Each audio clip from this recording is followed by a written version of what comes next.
வணக்கம். தமிழ்நாட்டுல அரசு ஊழியர்கள் கிட்டத்தட்ட 20 வருஷமா ஒரே ஒரு விஷயத்துக்காக போராடிட்டு இருந்தாங்க. அது என்னன்னா, ரிட்டையர் ஆனப்புறம் நம்ம எதிர்காலம் என்ன ஆகும் அப்படிங்கிற ஒரு கேள்விதான். இப்போ அந்த நீண்ட கால போராட்டத்துக்கு ஒரு விடை கிடைச்சிருக்கு.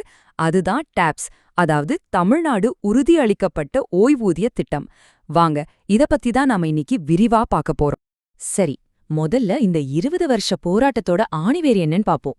எதுக்காக அரசு ஊழியர்கள் இத்தனை வருஷமா ஒரு நிலையான பென்ஷன் வேணும்னு கேட்டுட்டு இருந்தாங்க? அத முதல்ல புரிஞ்சுக்கலாம் வாங்க. இந்த கோரிக்கையோட மையப்புள்ளியே அவங்களோட ரிட்டையர்மெண்ட் லைஃப சுத்தி இருந்த ஒரு பெரிய கேள்விக்குறிதாங்க. கொஞ்சம் யோசிச்சு பாருங்களேன். நீங்க ஒரு 30 வருஷம் உங்க வாழ்க்கைய அரசு வேலைக்காக அர்ப்பணிக்கிறீங்க. ஆனா ரிட்டையர் ஆனதும் உங்களுக்கு மாசம் எவ்ளோ பென்ஷன் வரும்னு ஒரு உத்தரவாதமே இல்ல. இதுதானே பலரோட உண்மையான கவலையா இருந்துச்சு. சரி, ஊழியர்களோட கோரிக்கையே ஒரு பக்கம் இருக்கட்டும்.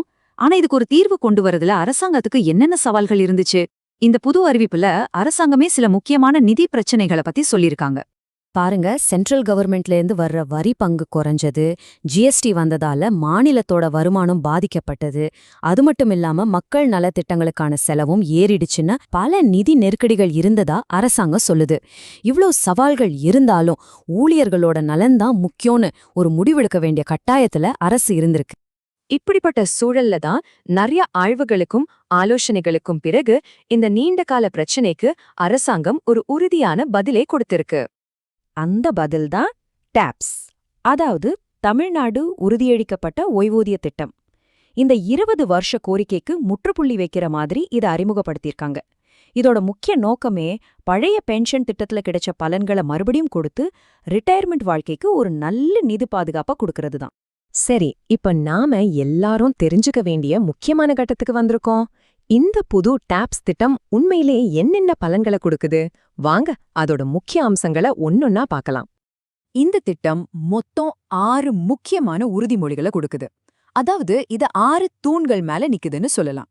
இதுல கேரண்டியான பென்ஷன், அகவிலைப்படி, ஃபேமிலி பென்ஷன், பணிக்கொடைன்னு ஒரு முழுமையான நிதி பாதுகாப்பு தொகுப்பே இருக்கு. வாங்க, ஒவ்வொன்னையும் கொஞ்சம் டீட்டெயிலா பார்க்கலாம்.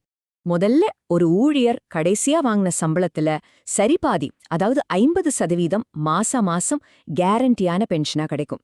இதுதான் இந்த திட்டத்தோட மிக முக்கியமான வாக்குறுதி.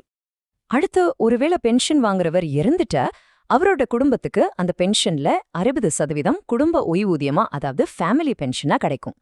அது மட்டும் இல்ல, ரிட்டையர் ஆகும்போது மொத்தமா ஒரு தொகை கொடுப்பாங்க இல்லையா, அதுதான் பணிக்கொடை. அதோட அதிகபட்ச வரம்பு இப்போ 25 லட்சம் ரூபாயா உயர்த்தப்பட்டிருக்கு. இது ரிட்டையர்மெண்ட் சமயத்துல வர்ற உடனடி செலவுகளுக்கு ரொம்பவே உதவியா இருக்கும். இந்த பெரிய பலன்கள் மட்டும் இல்லைங்க, இப்போ வேலையில இருக்கிறவங்களுக்கு கொடுக்கற மாதிரி 6 மாசத்துக்கு ஒரு தடவை அகவிலைப்படி உயர்வும் உண்டு. முழு சர்வீஸ் முடிக்காதவங்களுக்கு கூட மினிமம் பென்ஷன் கேரண்டி பண்ணிருக்காங்க. முக்கியமா இதுக்கு முன்னாடி இருந்த சிபிஎஸ் திட்டத்துல பென்ஷனே இல்லாம ரிட்டையர் ஆனவங்களுக்கு சிறப்பு கருணை ஓய்வூதியம்னு ஒன்னு கொடுக்க போறாங்க. இது மூலமா யாரும் விடுபட்டு போகக்கூடாதுன்னு அரசாங்கம் நினைச்சிருக்கு.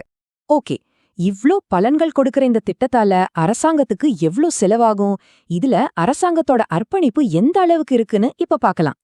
இந்த டாப்ஸ் திட்டத்தை ஆரம்பிக்கிறதுக்காகவே அரசாங்கம் ஒரே ஒரு தடவை மட்டும் ஸ்பெஷலா 13,000 கோடி ரூபாய ஓய்வூதிய நிதிக்கு கொடுக்க போகுது. அது மட்டும் இல்ல, இதுக்கு மேல ஒவ்வொரு வருஷமும் கிட்டத்தட்ட 11,000 கோடி ரூபாய அரசாங்கம் பங்களிப்பா கொடுக்கும்.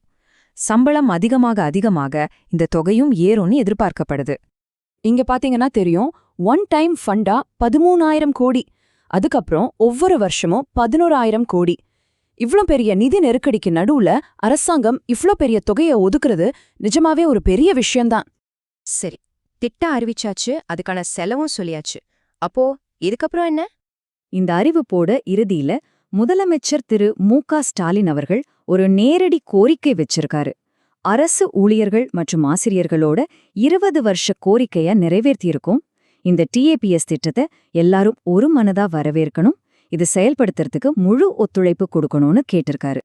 ஆக 20 வருஷமா இருந்த ஒரு நிச்சயமற்ற நிலைக்கு இப்போ ஒரு முற்றுப்புள்ளி வச்சிருக்காங்க. ஆனா இந்த புது திட்டம் உண்மையிலே அரசு ஊழியர்களோட எதிர்காலத்தை மாத்துமா? மாநிலத்தோட நிதி நிலையில இது நீண்ட காலத்துக்கு என்ன மாதிரியான தாக்கத்தை ஏற்படுத்தும்? இது எல்லாம் காலம்தான் பதில் சொல்ல வேண்டிய முக்கியமான கேள்விகள்.